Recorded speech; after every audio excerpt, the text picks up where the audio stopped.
धूप और गर्मी के कारण सूख रहे गुलाब के जड़ों में डालें अफ्रीका नाइट्रोजन। 4 दिनों में अनगिनत नए शूट्स और हरी हरी पत्तियों से भर जाएगा। पौधा तेजी से ग्रोथ करेगा। तो दोस्तों, यह कौन सा फर्टिलाइजर है और इसका इस्तेमाल कब और कैसे करना है, संपूर्ण जानकारी मिलने वाली है इस वीडियो में। तो प्लीज वीडियो पर अंत तक बने रहें, बिना स्किप किए पूरा देखें। और जानकारी अगर पसंद आए तो लाइक करें, शेयर करें। चैनल को अभी तक सब्सक्राइब नहीं किया है तो प्लीज चैनल को भी सब्सक्राइब करके बेल आइकन को प्रेस कर लें ताकि सारे अपडेट्स आपको मिलते रहें। नमस्कार दोस्तों, स्वागत है मेरे YouTube channel gardening with Poonam में। दोस्तों, अगर आपका गुलाब का पौधा भी कुछ इस तरीके से सूख रहा है, पत्तियां ब्राउन हो रही हैं, तो सबसे पहले आपको चेक करना होगा कि आपके पौधे की स्टेम हरी है या ये भी सूख गई है।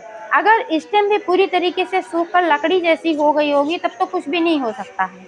लेकिन जैसे मेरे पौधे की स्टेम है, आप देख पा रहे हैं कि पूरी तरीके से हरी है, तो इस तरीके से अगर आपके पौधे की भी स्टेम होगी तो आपका पौधा तुरंत हरा भरा होगा, जो फर्टिलाइजर मैं आज बताने वाली हूँ। क्या है कि गुलाब का जो है पौधा होता है, गर्मी को बर्दाश्त नहीं कर पाता है। सर्दियों में बहुत ही ठीक तरीके से ग्रोथ भी करता है, अच्छी खासी फ्लावरिंग भी करता है। आपने देखा होगा यही वह पौधा है जो बढ़िया फ्लावरिंग कर रहा था। पहले भी इसके वीडियोज में अपलोड करती रही हूँ। अगर आप पुराने व्यूअर्स हैं तो आपने देखा होगा कि इसमें फूलों का साइज भी बहुत ही बड़ा आता था और ये बहुत ही बढ़िया ये फ्लावरिंग करता था। लेकिन आज इसकी एक कंडीशन है कि इसमें एक भी कली नहीं है। एक फूल अभी 10-15 दिन पहले खिला था, वो भी बहुत ही छोटा सा था। और पत्तियों की हालत आप देख पा रहे हैं कि इसकी पत्तियां लगभग सूख सी गई हैं, सभी पत्तियां। लेकिन मैंने इसकी कटाई छटाई अभी तक नहीं किया है। अक्सर मैं बताती हूँ कि अगर आपका पौधा खराब हो रहा है तो पौधे की छटाई कटाई करके, यानी कि जो उसमें खराब ब्रांचेज हैं, पत्तियां हैं, इनको कट करके हटा देना है। इसके बाद ही इसका ट्रीटमेंट करना है। लेकिन अभी तक मैंने इसमें से कुछ भी काट करके हटाया नहीं है। इसका कारण यह है कि जब बहुत ही तेज गर्मी थी, बहुत ज़्यादा धूप थी, उस समय अगर मैं इसकी कटाई छटाई करती तो पौधा सरवाइव ना कर पाता और यह पौधा मर जाता। और दोस्तों, जब पौधा ग्रोथ नहीं करता है, फ्लावरिंग नहीं करता है, ऐसी कंडीशन में पौधे को फर्टिलाइजर भी नहीं देना चाहिए। कई बार आप लोग क्या गलती करते हो कि जब आपका पौधा ग्रोथ करना बंद कर देता है किसी कारणवश, जैसे कि जब विशेष सर्दी होती है या फिर बहुत ज़्यादा गर्मी और धूप के कारण पौधा ग्रोथ करना बंद कर देता है, तब आप लोग समझते हो कि इसमें न्यूट्रिएंट्स, माइक्रो न्यूट्रिएंट्स की कमी है और खाद देना शुरू कर देते हो। ऐसे में पौधा सरवाइव नहीं कर पाता है क्योंकि पौधे के ऊपर लोड बढ़ जाता है। जब पौधे की ग्रोथ होती है, फ्रूटिंग करता है, फ्लावरिंग करता है, तभी ये न्यूट्रिएंट्स, माइक्रो न्यूट्रिएंट्स को भी अब्जॉर्ब करता है। तो दोस्तों, जब यह पौधा ग्रोथ करना बंद कर दिया था, इस तरीके से मुरझाने लगा था, तो मैंने इसमें कोई भी फर्टिलाइजर नहीं दिया, फर्टिलाइजर भी देना बंद कर दिया, इसकी कटाई छटाई भी नहीं किया। बस मैंने सिर्फ इसका एक केयर किया है कि मैंने इसको सेमी शैडो में रख दिया था। पूरी तरीके से छाये में नहीं रखा था, क्योंकि पूरी तरीके से अगर गुलाब को छाये में रख दिया जाता है तो भी पौधा खराब हो जाता है। लेकिन जब धूप तेज हो रही थी तो मैंने इसको कड़ी धूप से बचाया है। साथ में मैंने इसको कीटों से भी बचाया है, क्योंकि जो गुलाब का पौधा होता है बहुत ही सेंसिटिव पौधा होता है। इस पर कीटों का भी अटैक बहुत ज़्यादा होता है। तो उस समय में इस पर कुछ भी करने की ज़रूरत नहीं थी, इसको सिर्फ बचाने की ज़रूरत थी। और अब थोड़ी सी बरसात होने लगी है, मौसम थोड़ा सा चेंज हो गया है, तो अब यह पौधा ग्रोथ करेगा और इसमें मैं आज फर्टिलाइजर देने वाली हूँ। मिट्टी में तो पहले से भी न्यूट्रिएंट्स, माइक्रो न्यूट्रिएंट्स मौजूद है और आप देख पा रहे हैं इसका रिजल्ट कि जब मौसम थोड़ा सा चेंज हुआ है तो इसमें नए नए शूट्स निकल कर आ रहे हैं काफ़ी मात्रा में, और कुछ पत्तियां भी निकल करके आई हैं, यानी कि पौधा फिर से ग्रो होने लगा है। और अब जबकि इस पौधे की ग्रोथ स्टार्ट हो गई है तो इस कंडीशन में इसको फर्टिलाइजर देना आवश्यक हो गया है, तभी यह पौधा ठीक तरीके से ग्रोथ करेगा। अगर आपके यहाँ बारिश ज़्यादा हो रही है तो भी आपको पौधे को बारिश से भी बचाना है, क्योंकि लगातार अगर ये बारिश में पड़ा रहता है पौधा और लगातार इसकी मिट्टी नम रहती है, गीलापन रहता है, तो जड़ों तक ऑक्सीजन नहीं पहुँच पाता है, जड़ें सांस नहीं ले पाती हैं और हमारा पौधा गलने लगता है, सड़ने लगता है। तो इसलिए कभी कभार अगर ये बारिश में भीगता है तो कोई बात नहीं है, लगातार बारिश के पानी में ना रखें। क्योंकि मैं बार बार बताती हूँ कि मिट्टी में नमी तो होना चाहिए, गीलापन नहीं होना चाहिए, दलदलापन नहीं होना चाहिए। मिट्टी को हमेशा इस तरीके से भुरभुरी बना करके रखें, तभी आपका पौधा ठीक तरीके से ग्रोथ कर पाएगा। 10-15 दिनों में एक बार मिट्टी की गुड़ाई जरूर करें।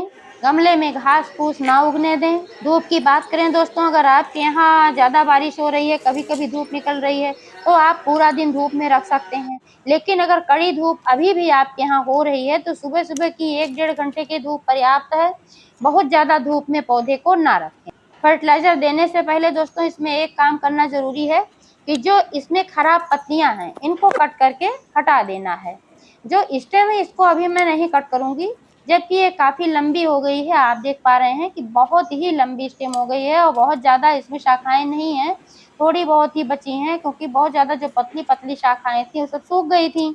तो ये जो लंबी-लंबी शाखाएँ इनको भी कट करना है, लेकिन अभी मैं नहीं करूँगी। जब ये पौधा थोड़ा-सा और ग्रोथ कर लेगा और भी इसमें नए-नए शूट्स जो निकल रहे हैं थोड़े बड़े हो जाएँगे, शाखाएँ इसमें बड़ी हो जाएँगी, तब मैं इन दोनों लंबी-लंबी जो शाखाएँ हैं इनको कट कर दूँगी। तब यह पौधा बुशी होगा, देखने में भी खूबसूरत होगा और इसमें ज़्यादा नई-नई जब ब्रांचेज आएँगी तो कलियाँ भी ज़्यादा मात्रा में बनेंगी। फर्टिलाइज़र देने से पहले दोस्तों इसकी मिट्टी जो है इसकी गुड़ाई कर लेना है। मिट्टी को पूरी तरीके से लूज़ कर लेना है ताकि इसमें फर्टिलाइज़र अब्ज़ॉर्ब हो सके। तो सबसे पहले मैं इसमें जो फर्टिलाइज़र देने वाली हूँ यह है गोबर की सड़ी हुई खाद, क्योंकि जो ये पौधा होता है गुलाब का, गुड़हल का, मोगरा का, ये सभी जो पौधे होते हैं सभी पौधों को महीने में 1 बार गोबर की खाद ज़रूर खिलाना चाहिए, क्योंकि गोबर का जो खाद होता है इसमें नाइट्रोजन, फास्फोरस और पोटेशियम की संतुलित मात्रा पाई जाती है और ये तीनों ही पोषक तत्व जो होते हैं हमारे सभी पेड़ पौधों की जान है। बिना इनके पेड़ पौधों का चल पाना नामुमकिन है। इसके अलावा और भी कई सूक्ष्म पोषक तत्व पाए जाते हैं गोबर की खाद में। एक तरीके से समझिए कि संपूर्ण पोषक तत्वों से भरपूर होती है, जो कि पौधे के लिए आवश्यक होता है। गोबर का खाद इस्तेमाल करने से पौधा हरा भरा भी होता है और ग्रोथ भी अच्छी होती है और फूल भी अच्छी मात्रा में खिलते हैं। कोई भी फर्टिलाइज़र अगर आप देते हैं तो मात्रा का ध्यान ज़रूर रखना चाहिए, बहुत कम नहीं देना चाहिए और बहुत ज़्यादा भी नहीं देना चाहिए, इससे पौधे को नुकसान पहुंचता है। तो अगर आपका गमला 16 से 18 इंच का है तो आप 2-3 मुट्ठी गोबर का खाद यूज कर सकते हैं। ये पौधे के रिक्वायरमेंट के ऊपर है, जैसे कि अगर पौधे में न्यूट्रिएंट्स, माइक्रो न्यूट्रिएंट्स की ज़्यादा कमी है तब आप इससे ज़्यादा भी थोड़ा ले सकते हैं, यानी कि 400-500 ग्राम तक आप यूज़ कर सकते हैं। अगर आपका पौधा ठीक तरीके से चल रहा है, हरा भरा है, बढ़िया है, तो उसमें कम मात्रा में आप यूज कर सकते हैं। आप चाहें तो गमले की मिट्टी 1-2 इंच निकाल कर फिर इस खाद को डालकर ऊपर से मिट्टी डाल सकते हैं और चाहे तो इस तरीके से मिट्टी में ठीक तरीके से इस फर्टिलाइज़र को मिला सकते हैं, लेकिन ऊपर ही डालकर नहीं छोड़ना है, मिट्टी में ठीक तरीके से इसको मिलाना आवश्यक होता है। अब जो मैं फर्टिलाइज़र इसमें देने वाली हूँ दोस्तों, यह है चाय की पत्ती। यह है यूज की हुई चाय की पत्ती, जो चाय बनाने के बाद छान कर फेंक दिया जाता है, ये वही चाय की पत्ती है। इसको 4-5 बार ठीक तरीके से वॉश कर लेना है, जिससे कि इसकी मिठास निकल जाए, नहीं तो मिट्टी में चींटियाँ आएंगी और फंगस वगैरह लगने का खतरा रहता है। तो इसको ठीक तरीके से वॉश करके सुखा भी लेना चाहिए, सुखाने के बाद ही यूज करना चाहिए। मात्रा की बात करें दोस्तों तो इतने बड़े कंटेनर के लिए 2-3 चम्मच पर्याप्त है। चाय की पत्ती एक बहुत ही अच्छा एनपीके का काम करती है, नाइट्रोजन, फास्फोरस और पोटेशियम का अच्छा स्रोत है, खासकर इसमें नाइट्रोजन की अच्छी मात्रा पाई जाती है। और अभी जबकि हमारे पौधे में फ्लावरिंग नहीं हो रही है, इसमें नई नई शाखाओं का विकास होना है, पत्तियों का विकास होना है, तो इसमें नाइट्रोजन की सबसे ज़्यादा आवश्यकता है। इस वजह से इसमें चाय की पत्ती ज़्यादा फायदेमंद होगी। और जो गुलाब की मिट्टी होती है, ये भी मिट्टी थोड़ी अम्लीय मिट्टी जब होती है तब हमारा पौधा ठीक तरीके से चल पाता है। तो जो ये चाय की पत्ती होती है ये मिट्टी की अम्लीयता को भी बना करके रखती है, यानी कि पीएच को बैलेंस रखती है। इसलिए गुलाब के पौधे के लिए चाय की पत्ती किसी वरदान से कम नहीं है। चाय की पत्ती का इस्तेमाल करके आप गुलाब के पौधे की ग्रोथ भी बढ़ा सकते हैं, अच्छी खासी फ्लावरिंग पा सकते हैं, आपके अपने पौधे को स्वस्थ रख सकते हैं। तो इस तरीके से इसको भी इसमें ऐसे ही मिला देना है और इसके बाद इसमें देना है गहराई से पानी, क्योंकि आप देख पा रहे हैं इसकी मिट्टी जो है काफ़ी ड्राई है। तो इसमें आज जो मैं पानी देने वाली हूँ ये सादा पानी नहीं है, आप देख पा रहे हैं ये चावल और दाल का धुला हुआ पानी है।